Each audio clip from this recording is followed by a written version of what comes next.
Hello everyone, कैसे हैं आप सब लोग। उम्मीद करता हूँ ठीक होंगे। कल अपने चैप्टर संख्या 2 अम्ल क्षार और लवण वाला जो कंप्लीट नोट्स के साथ में कंप्लीट कर लिया था। उसके बाद में अपने तीसरा चैप्टर भी स्टार्ट किया था धातु और अधातु के बारे में। तो आज उस टॉपिक पे आगे की ओर बढ़ते हैं।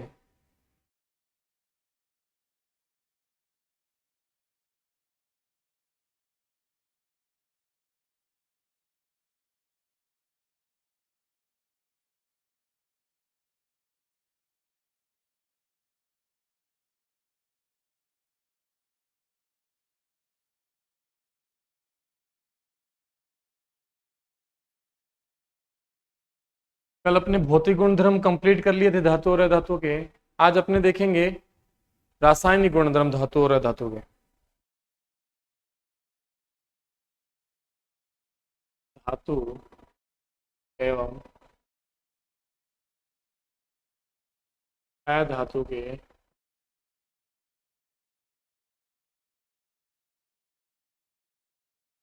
रासायनिक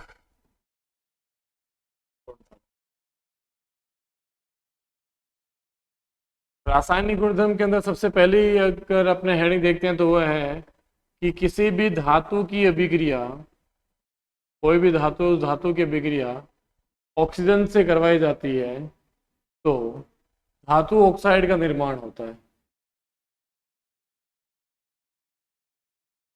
धातु ऑक्साइड का निर्माण होता है। कोई भी धातु ले लीजिए, मान लीजिए जिंक लिया है, उसकी अभिक्रिया ऑक्सीजन से करवानी है, ZnO बन जाएगा। क्या बन जाएगा? जिंक ऑक्साइड बन जाएगा।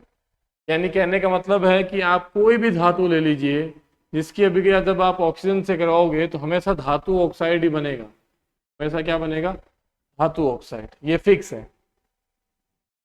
नेक्स्ट जो अभिक्रिया आती है वो आती है धातु की अभिक्रिया जल से करवाते हैं। और जब किसी धातु की अभिक्रिया जल से करवाई जाती है तो धातु हाइड्रो ऑक्साइड का निर्माण होता है। इस बार धातु ऑक्साइड नहीं बनेगा, धातु हाइड्रो ऑक्साइड बनेगा। धातु हाइड्रोक्साइड, साथ में हाइड्रोजन गैस और ऊष्मा निकलती है। तो ऐसा देखते हैं होता है क्या। एक अभिक्रिया ले लीजिए जिसमें आपने लिया है कॉपर, इसकी अभिक्रिया जल से करवाइए, क्या बनेगा? CuOH का होल ट्वाइस, CuOH का होल ट्वाइस बन जाएगा। तो ये धातु हाइड्रो ऑक्साइड बन जाएगा। क्या बन जाएगा? धातु हाइड्रो ऑक्साइड। तो कभी भी कोई भी धातु की अभिक्रिया जल से करवाने पर धातु हाइड्रो ऑक्साइड का निर्माण होता है। नेक्स्ट अभी अपने इसके अंदर देखते हैं कि उभयधर्मी ऑक्साइड एक बहुत इंपॉर्टेंट टॉपिक है, वेरी वेरी इंपॉर्टेंट टॉपिक है उभयधर्मी ऑक्साइड।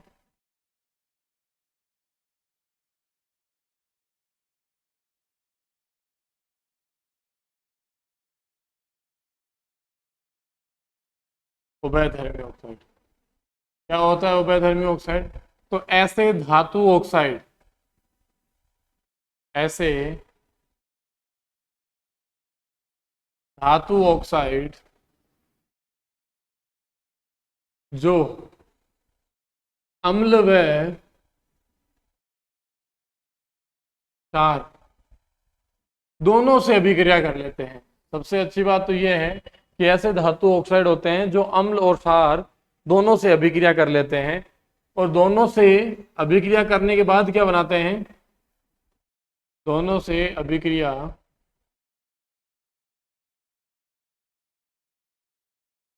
कर लेते हैं और लवण व जल का निर्माण करते हैं। लवण व जल का निर्माण करते हैं। तो देखते हैं ऐसा ये जो बोल रहा है वैसा होता है क्या। कोई धातु ऑक्साइड की बात कर रहा है तो वो धातु ऑक्साइड है Al2O3, एल्यूमिनियम ऑक्साइड बोलते हैं। क्या बोलते हैं? Aluminium oxide, Al2O3। इसकी अभिक्रिया पहले अम्ल के साथ करवा दीजिए, HCl के साथ में, ये प्लस ये माइनस, फिर पहले वाला प्लस दूसरे वाला माइनस, फिक्स है ये। इस प्लस की इस माइनस से अभिक्रिया कराओ, क्या बनेगा? AlCl3 plus H2O। ये लवण बन गया और ये जल बन गया। ये लवण बन गया और जल बन गया।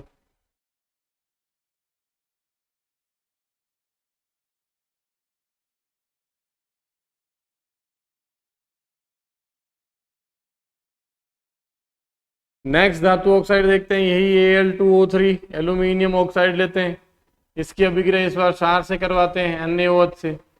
ये भी देखते हैं क्या बनाता है, ये बनाता है NaAl2O3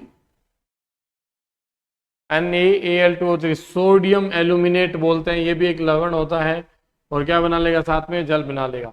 तो ऐसे धातु ऑक्साइड जो अम्ल और क्षार दोनों से अभिक्रिया करके लवण और जल का निर्माण करते हैं। किसका निर्माण करते हैं, लवण और जल का। तो ये बहुत ज्यादा इंपॉर्टेंट है, एग्जाम में पूछता है कि उभयधर्मी ऑक्साइड बताइए या उसकी अभिक्रिया लिख के बताइए, तो आपको ये बताना होगा। ठीक है, नेक्स्ट इसके अंदर आगे चलते हैं अपने। तो एक प्रश्न पूछा जाता है बोर्ड के पेपर के अंदर, वो प्रश्न ध्यान से सुनना। वो प्रश्न है सोडियम और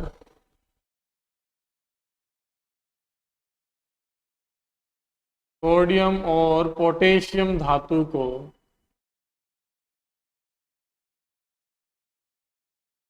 मिट्टी के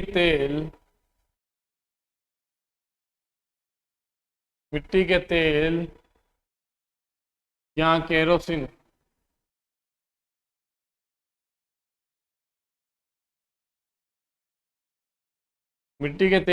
या केरोसिन में डुबो करके क्यों रखा जाता है।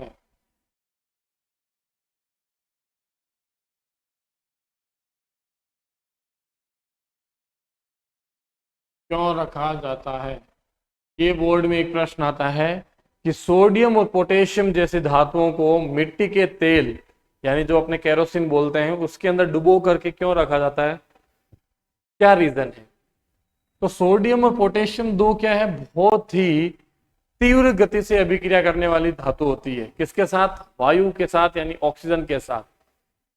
सोडियम और पोटेशियम ये बहुत ही तीव्र अभिक्रिया करती है। क्या करती है, तीव्र अभिक्रिया। और बहुत ज्यादा तेज अभिक्रिया करने के कारण ये किससे करती है, वायु से। मतलब वायु इनकी जानी दुश्मन है। वायु के जैसे ये कांटेक्ट में आएगी तो ये क्या कर लेती है, आग पकड़ लेती है। क्या कर लेती है, आग पकड़ लेती है। सोडियम और पोटेशियम जैसी धातुएं वायु के साथ तीव्र अभिक्रिया करती है, जिससे ये क्या करते हैं, आग पकड़ लेती है। इसलिए इन्हें मिट्टी के तेल या केरोसिन में डुबा करके रखते हैं, क्योंकि उसके अंदर कोई भी ऑक्सीजन या वायु जैसा कोई पदार्थ नहीं होता है। तो ये प्रश्न भी पेपर के अंदर पूछा जाता है। नेक्स्ट आगे बढ़ते हैं। तो एक लेवल डायग्राम से आपको समझाता हूं कि ऐसी जो कौन कौन सी धातुएं जो जल के किस किस रूप से अभिक्रिया करती है, तो उसको विशेष रूप से देखना।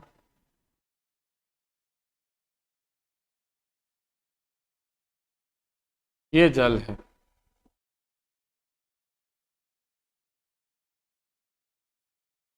एक तो जल का रूप होता है ठंडा, मतलब एक तो ठंडा जल लेते हैं, ठीक है। दूसरा अपने बात करें तो एक जल का रूप होता है भाप। एक और बात करें तो एक जल का रूप होता है गर्म। और एक बात करें तो जल का कोई रूप नहीं होता, यानी कि जल ऐसी कौन सी धातु है जो जल से अभिक्रिया नहीं करती। तो अब इसको समझना, यानी कि ऐसी कौन सी धातु है जो जल के ठंडे जल के साथ अभिक्रिया करती है। तो वो है बेटा एक तो सोडियम और एक है पोटेशियम। सोडियम और पोटेशियम।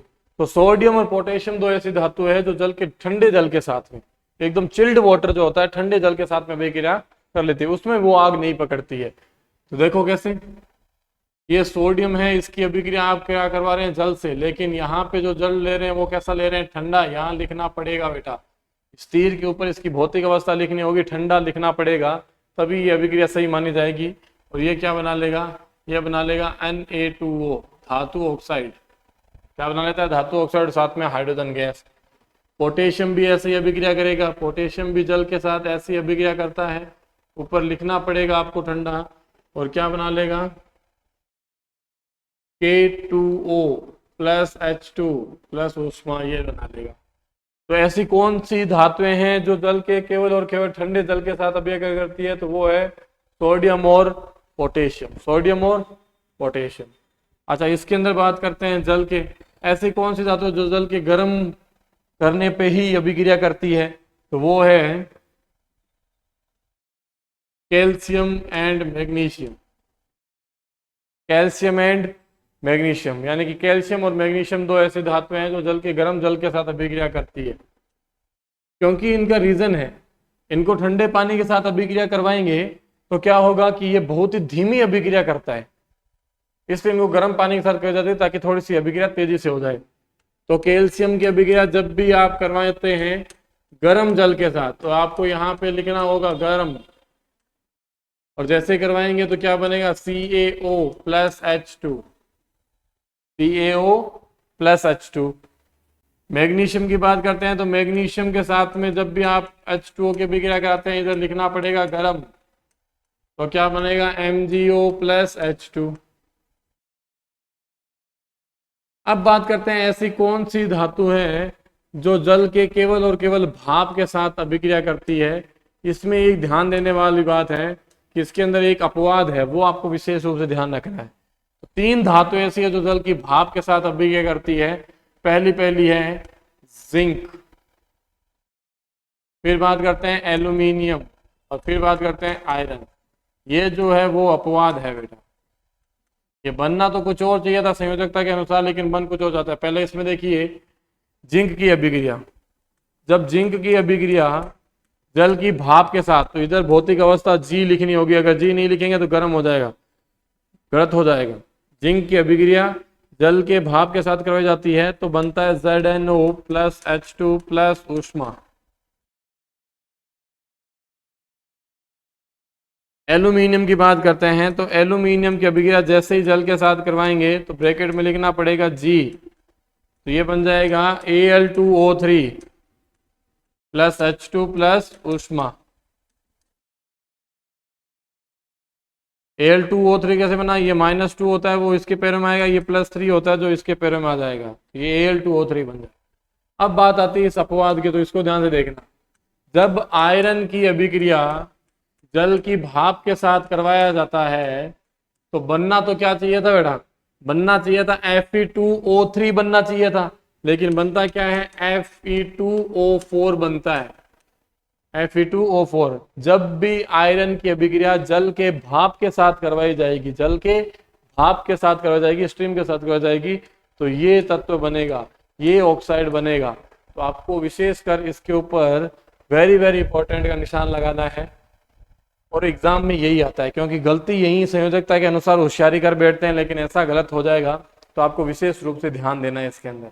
आगे बात समझ में, तो ये जल का एक लेवल डायग्राम मैंने आपके सामने तैयार करके बता दिया है कि हम जल के कौन कौन से रूप से किस किस धातु की अभिक्रिया करवा सकते हैं। सामान्य पानी में सोडियम और पोटेशियम को डालने पे आग लग जाएगी बेटा, इसलिए ठंडे पानी के साथ करवाएंगे तो ये अभिक्रिया कर लेते हैं। मैग्नीशियम और कैल्शियम को अगर अपने ठंडे पानी में डालेंगे तो अभिक्रिया बहुत लेट होगी, गर्म पानी में डालते ही अभिक्रिया कर लेते हैं, जल की भाप के साथ ये अभिक्रिया करते हैं, और ये मुख्य रूप से अपवाद है।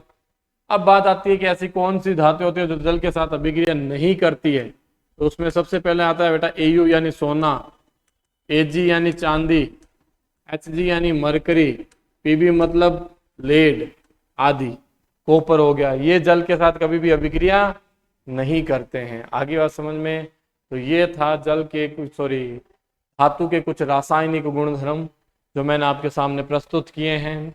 आगे जो टॉपिक आता है वो आता है धातु की अभिक्रिया लवण विलयन के साथ,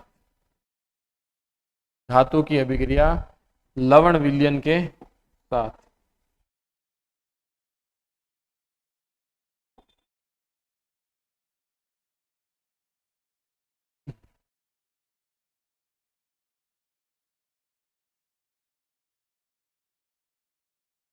धातु की अभिक्रिया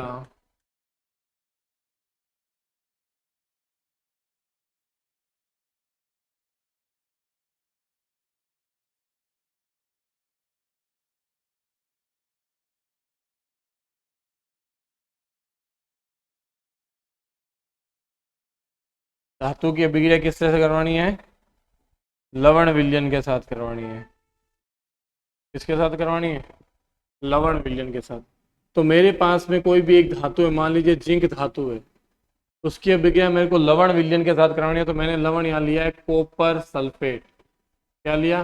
कॉपर सल्फेट। ये आपका लवण विलयन है, लवण विलयन।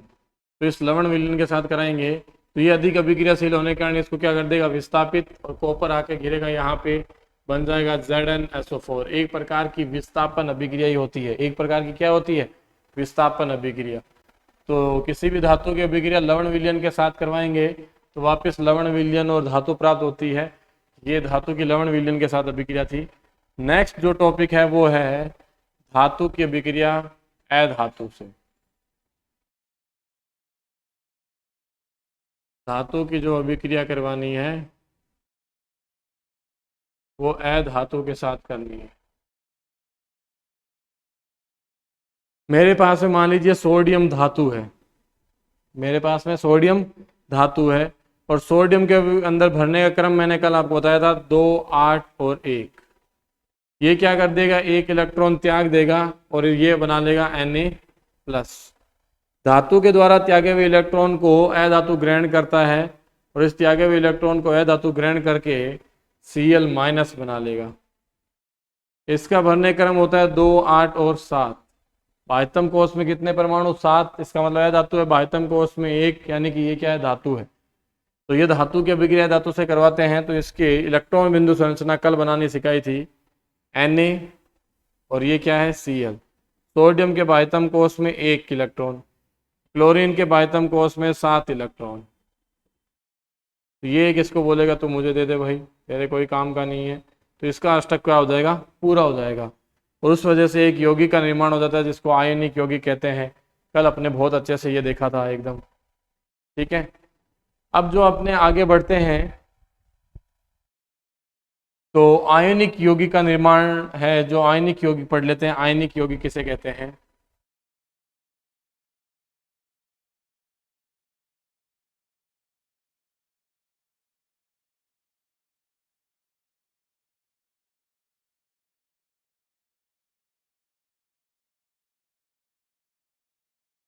आयनिक यौगिक। आयनिक यौगिक क्या होता है? धातु से अधातु में इलेक्ट्रॉन का स्थानांतरण। धातु से अधातु में इलेक्ट्रॉन का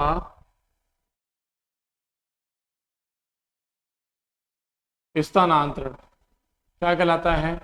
आयनिक यौगिक कहलाता है।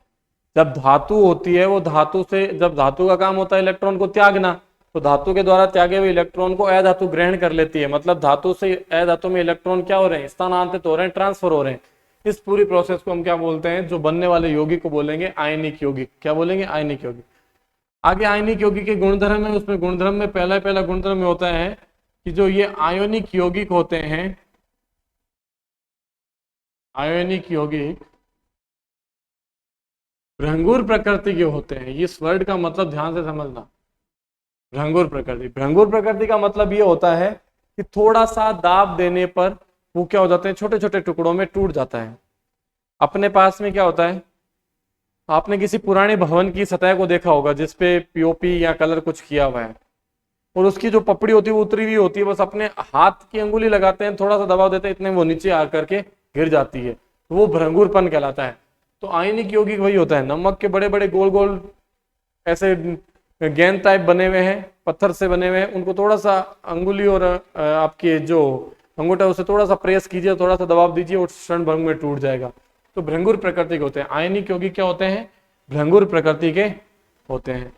नंबर 2 बात करें तो आयनिक यौगिकों का जो गलनांक है, आयनिक यौगिक का गलनांक बहुत उच्च होता है, बहुत ज्यादा होता है।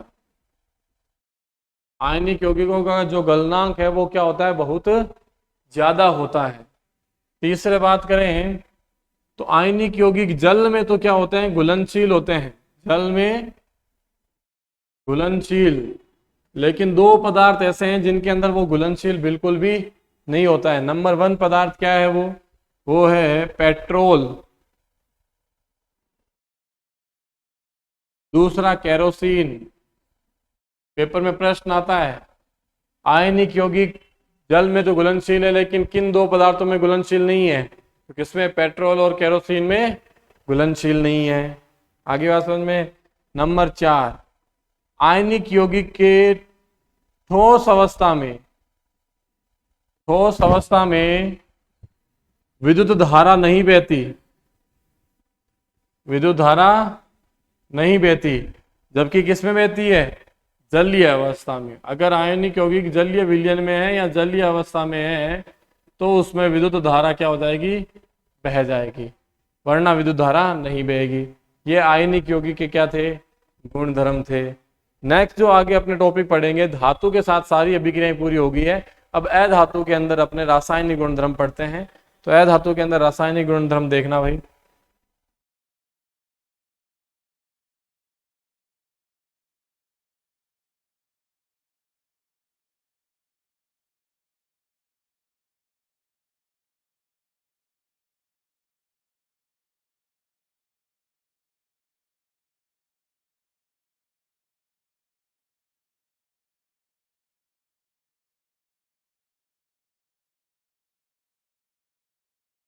अधातु में रासायनिक गुणधर्म, तो सबसे पहली अभिक्रिया जैसे धातु के ऑक्सीजन से थी, वैसे ही अधातु की अभिक्रिया ऑक्सीजन से करवाते हैं। अधातु की अभिक्रिया ऑक्सीजन से करवाने पर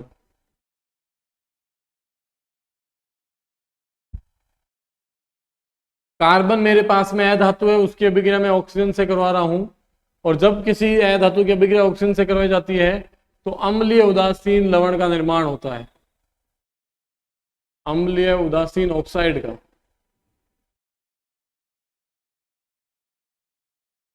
अम्लीय उदासीन ऑक्साइड का निर्माण होता है। फिर मेरे पास अधातु है हाइड्रोजन, इसकी अभिक्रिया ऑक्सीजन से करवा रहा हूं, फिर मेरे पास में अम्लीय उदासीन ऑक्साइड का निर्माण होगा। अब बात आती है कि सर CO2 अम्लीय उदासीन ऑक्साइड कैसे है? तो बेटा याद करो दूसरे चैप्टर, सेकंड चैप्टर अम्ल क्षार वाले के अंदर मैंने क्या कहा था? किसी भी अधातु की अभिक्रिया क्षार से करवाई जाती है तो बनता तो क्या है? लवण और जल। अधातु मैंने ले ली है, अधातु ऑक्साइड की बात हो रही है, अधातु ऑक्साइड की अभिक्रिया क्षार से। तो अधातु मैंने ले ली कार्बन, ऑक्साइड मतलब O2, तो कार्बन डाइऑक्साइड एक अधातु ऑक्साइड है, अधातु कार्बन ऑक्साइड O2 की अभिक्रिया क्षार से CaOH का होल ट्वाइस के साथ करवाई जाती है तो लवण बनता है CaCO3 प्लस H2O।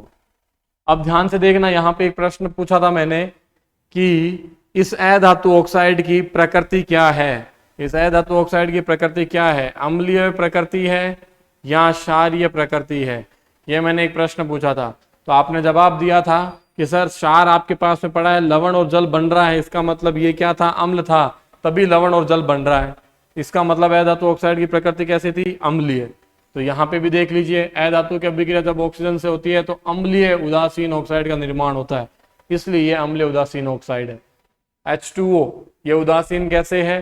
सामान्य जल की pH 7 होती है, 7 नंबर वाला क्या होता है? उदासीन। तो ये अम्लीय उदासीन ऑक्साइड हो गया। तो जब भी अधातु की अभिक्रिया ऑक्सीजन से करवाते हैं तो अम्लीय उदासीन ऑक्साइड का निर्माण होता है। ये अम्लीय उदासीन ऑक्साइड कैसे है? दूसरे चैप्टर से रिलेटेड करके मैंने आपको बता दिया।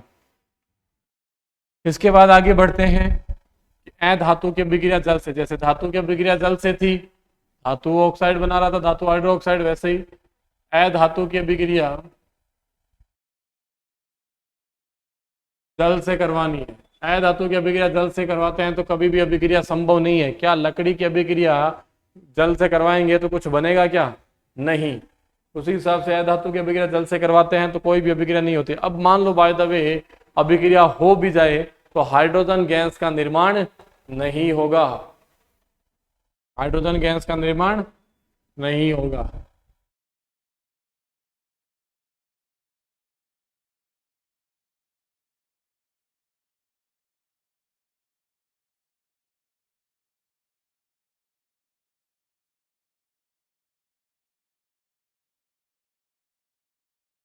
नेक्स्ट देखें भाई, नेक्स्ट टॉपिक अधातु की अभिक्रिया भी, रासायनिक अभिक्रिया कंप्लीट हो चुकी है।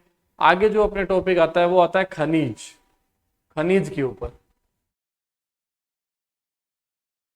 अच्छा, बात करते हैं खनिज क्या चीज होती है, खनिज क्या होता है, कोई बता सकता है खनिज के बारे में नॉर्मली कुछ जानकारी?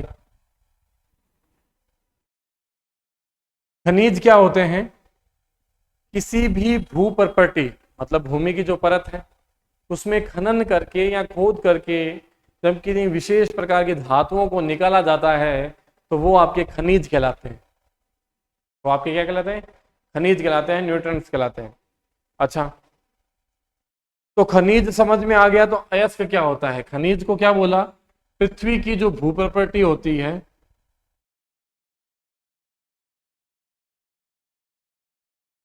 भू प्रॉपर्टी से प्राप्त धातुओं को हम खनिज कहते हैं। प्राप्त धातुओं को खनिज कहते हैं। अच्छा, तो फिर जब खनिज हो गया तो अयस्क क्या होता है? और किसे कहते हैं? अयस्क किसे कहते हैं? तो अयस्क क्या होता है? जब खनिजों का खनन होता है, जब खनिजों का क्या होता है? खनन होता है, उस समय कोई विशेष प्रकार की और अति महत्वपूर्ण मानव के लिए लाभकारी जब कोई धातु या कोई पदार्थ निकल जाता है, उन्हें हम क्या बोलते हैं? अयस्क बोलते हैं। दोबारा सुनना, जब खनिजों का खनन किया जाता है, जब खनिजों को निकाला जाता है तो उसके अंदर कोई विशेष प्रकार का कोई पदार्थ जो मानव के हित के अंदर और लाभकारी हो, तो उन पदार्थों को हम क्या बोलते हैं? अयस्क बोलते हैं। क्या बोलते हैं? अयस्क। जैसे लोहा धातु है, उस लोहे धातु का अयस्क क्या होता है? हेमेटाइट। एग्जाम्पल के लिए बताया है। जैसे मान लीजिए मरकरी है, मरकरी भी एक धातु है, उसका अयस्क क्या होता है? सीना बार। क्या होता है?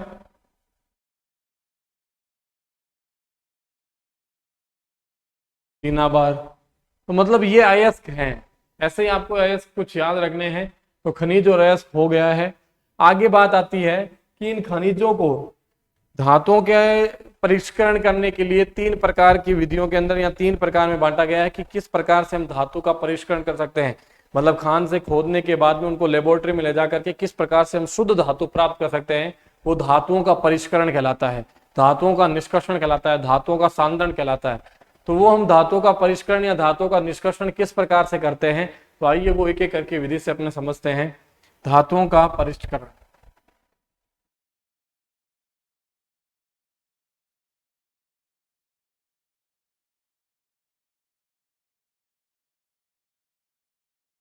धातुओं का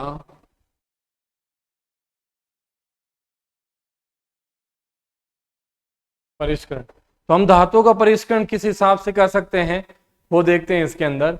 तो धातुओं का परिष्करण तीन प्रकार से होता है और तीन प्रकार की धातुएं अपने को क्या होती है? खनिजों के रूप में प्राप्त होती है। तो नंबर 1 देखना, उच्च अभिक्रियाशील धातु। उच्च अभिक्रियाशील धातु का निष्कर्षण। अगर उच्च अभिक्रियाशील धातुएं आ जाए तो उनका निष्कर्षण हम किस प्रकार से करेंगे? तो उनके बेटा केवल एक ही विधि है जो आपको याद रखनी है, और वो विधि कौन सी है? वो विधि है विद्युत अपघटन विधि। विद्युत अपघटन विधि। विद्युत अपघटन विधि होती क्या है उसको ध्यान से समझना। आपको क्या करना है? एक बीकर लेना है, आपको एक बीकर लेना है, उस बीकर के अंदर दो इलेक्ट्रोड लगाने, एक तो मोटा इलेक्ट्रोड लगाना है बेटा और एक पतला इलेक्ट्रोड लगाना है।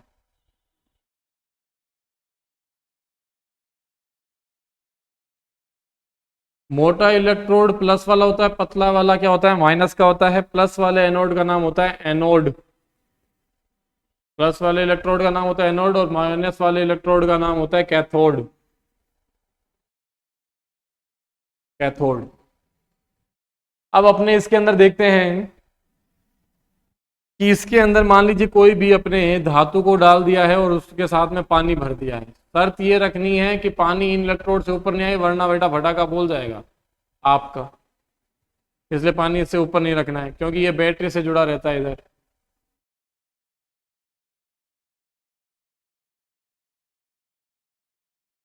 ये प्लस वाला सिरा। अब जैसे इसमें स्विच ऑन करेंगे तो इसके अंदर क्या हो जाएगा, विद्युत अपघटन विधि स्टार्ट हो जाएगी। इलेक्ट्रोड के अंदर विद्युत धारा बहेगी। तो दो प्लस की धातु है जिनके ऊपर धन आयन होता है, वो माइनस वाले की यहाँ जाके चिपक जाएगी, और जो ऋण आयन की होती है वो यहाँ जाकर के चिपक जाएगी। इस प्रकार से विद्युत अपघटन की विधि पूर्ण होती है। दूसरा होता है मध्यम अभिक्रियाशील धातुओं का निष्कर्षण। मध्यम अभिक्रियाशील धातुओं का निष्कर्षण, जो अपने नेक्स्ट अभी टॉपिक में पढ़ेंगे, ये थोड़ा डिटेल के अंदर है। पहले ये देख लीजिए तीसरी प्रकार से कौन सा होता है, निम्न अभिक्रियाशील, जो मतलब निम्न होती है जिनका स्तर, निम्न अभिक्रियाशील, जो कम अभिक्रियाशील होती है। निम्न अभिक्रियाशील धातुओं का निष्कर्षण, धातुओं का निष्कर्षण। तो ये जो निम्न अभिक्रियाशील धातु होती है उनका निष्कर्षण हम किस प्रकार से करते हैं, जैसे उच्च अभिक्रियाशील धातुओं का निष्कर्षण एक ही विधि के द्वारा होता है, विद्युत अपघटन विधि के द्वारा। उसी हिसाब से निम्न अभिक्रियाशील धातुओं का निष्कर्षण एक विधि के द्वारा होगा, और वो विधि है बेटा भर्जन विधि। कौन सी विधि है, भर्जन विधि। तो ये भर्जन विधि क्या होती है, अभी मध्यम अभिक्रियाशील धातु पढ़ेंगे तो समझ में आ जाएगा। तो नेक्स्ट अपने डिटेल के अंदर जो दे रखा है उसके अंदर पढ़ते हैं मध्यम अभिक्रियाशील धातुओं का निष्कर्षण। मध्यम अभिक्रियाशील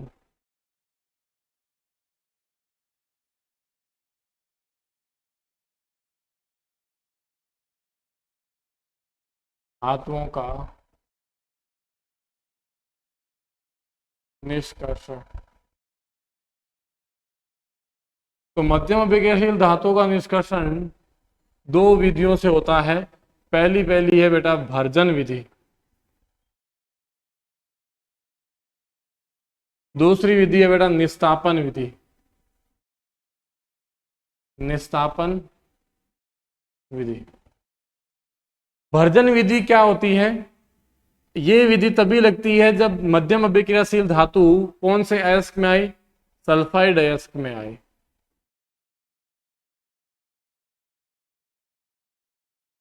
अगर अपने को मध्यम अभिक्रियाशील धातु है जो सल्फाइड अयस्क के साथ में प्राप्त होती है खनन करने पर, तो ही भर्जन विधि लगती है। और निस्तापन विधि कब लगती है, जब मध्यम अभिक्रियाशील धातु कौन से अयस्क में आए, कार्बोनेट अयस्क में आए। कौन से में आए, कार्बोनेट अयस्क में आए। और कार्बोनेट अयस्क में आएगा तभी ये विधि लगनी संभव होगी। तो भर्जन विधि कब लगती है, भर्जन विधि लगती है जब सल्फाइड अयस्क को, जब सल्फाइड अयस्क को वायु की उपस्थिति में,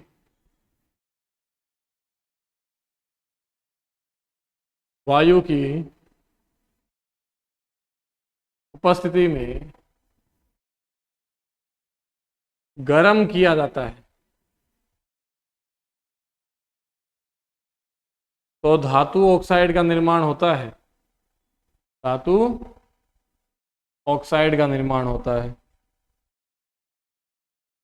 निस्तापन विधि के अंदर देखना, जब कोई भी अयस्क है वो कार्बोनेट अयस्क के साथ आए, तो कार्बोनेट अयस्क को वायु की अनुपस्थिति में गर्म किया जाता है। इसमें तो वायु काम में लेंगे, यानी ऑक्सीजन काम में लेंगे, इसमें ऑक्सीजन बिल्कुल नहीं लेंगे। वायु की अनुपस्थिति में, अनुपस्थिति में गर्म किया जाता है।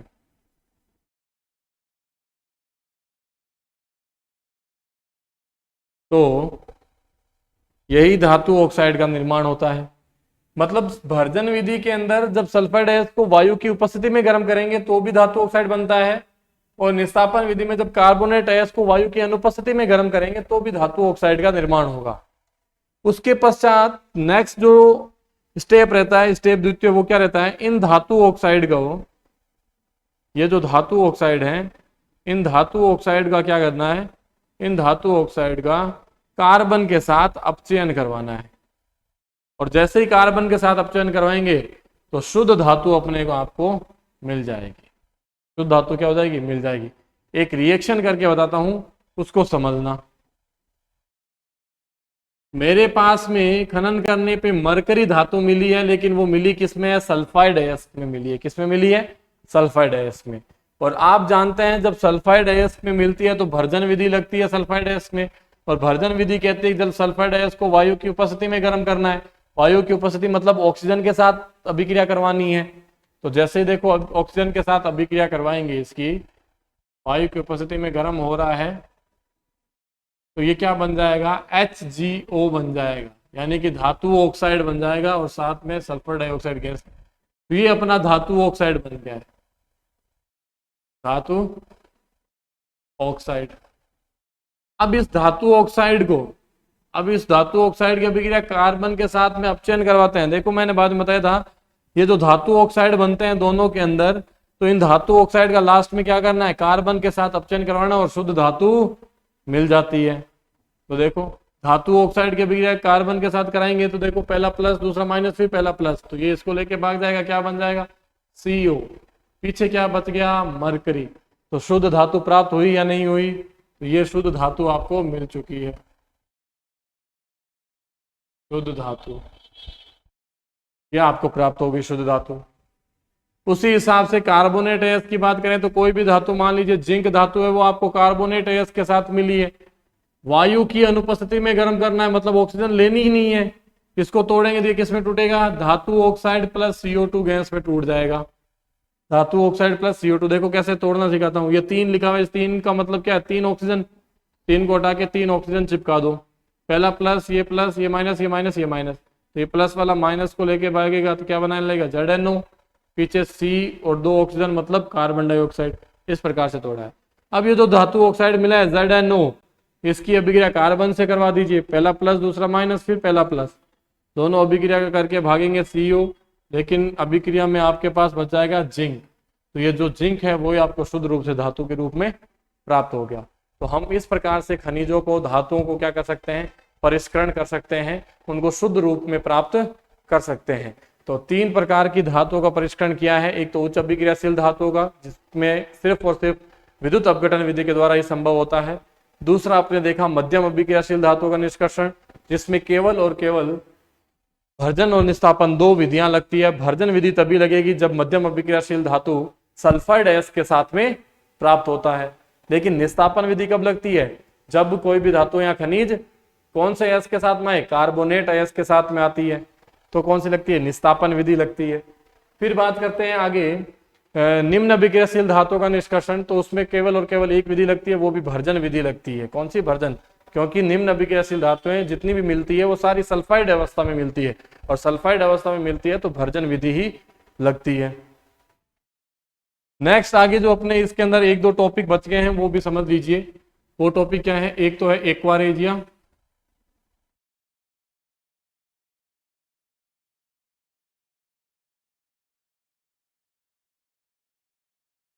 एक्वारेजिया, या इसका एक दूसरा नाम और होता है बेटा, उसका दूसरा नाम होता है अम्लराज,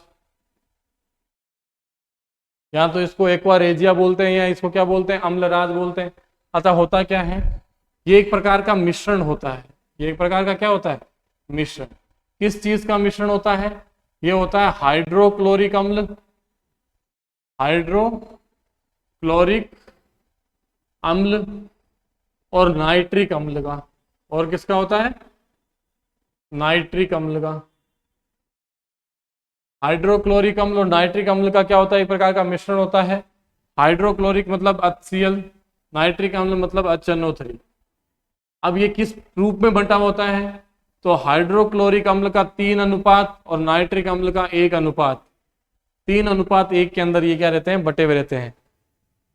तो क्या लिखेंगे, ये एक प्रकार का ऐसा मिश्रण है जिसमें हाइड्रोक्लोरिक अम्ल व नाइट्रिक अम्ल 3:1 में बटे हुए रहते हैं, और जिससे एक मिश्रण का निर्माण होता है वो क्या होता है, अम्लराज या एक्वारेजिया। पेपर में एक्वारेजिया नाम ज्यादा आता है, एक्वारेजिया कहलाता है।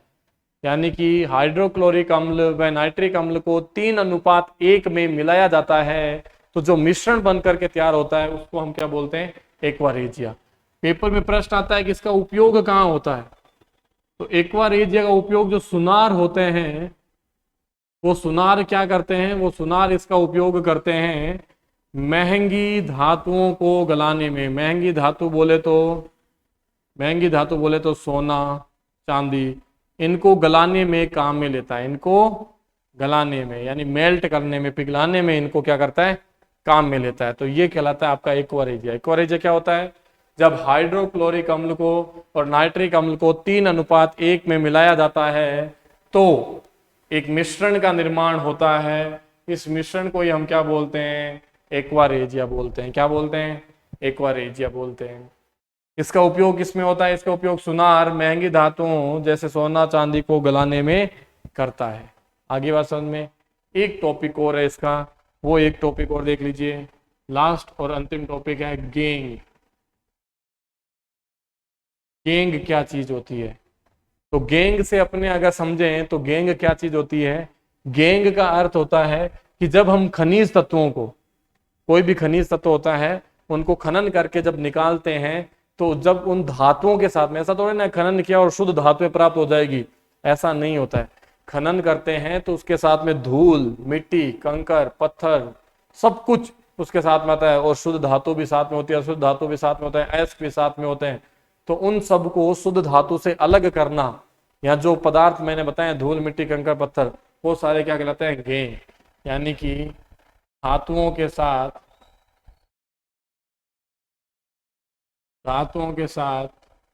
धूल, मिट्टी, कंकर, पत्थर आदि क्या कहलाते हैं, गेंग कहलाते हैं। क्या कहलाते हैं, गेंग। ये वो गेंग नहीं है डिशुम डिशुम वाली, ये गेंग है धातुओं के साथ में आने वाले धूल, मिट्टी, कंकर, पत्थर आदि, इनको हम क्या बोलते हैं, गेंग बोलते हैं। तो ये आपका जो तीसरा चैप्टर था वो पूर्ण रूप से कंप्लीट हो चुका है। बाय वन सारे टॉपिक्स कंप्लीट हुए हैं। फिर भी कोई दिक्कत रहती है तो बताना जरूर। कल नोटबुक के साथ में तैयार रहना, इसके नोट्स बनवाऊंगा तीसरे चैप्टर के। फिर अपने तीसरा चैप्टर भी 2 दिन के अंदर नोट्स के साथ में कंप्लीट हो जाएगा। आगे बात समझ में। तो साथ साथ में डेली रूटीन के अंदर रोज पढ़ना, वीडियो लेक्चर को 2 बार देखना बेटा, समझ में नहीं आए तो बहुत ही सरल लैंग्वेज के अंदर और समझाया गया है। तो धन्यवाद, आपका दिन शुभ हो।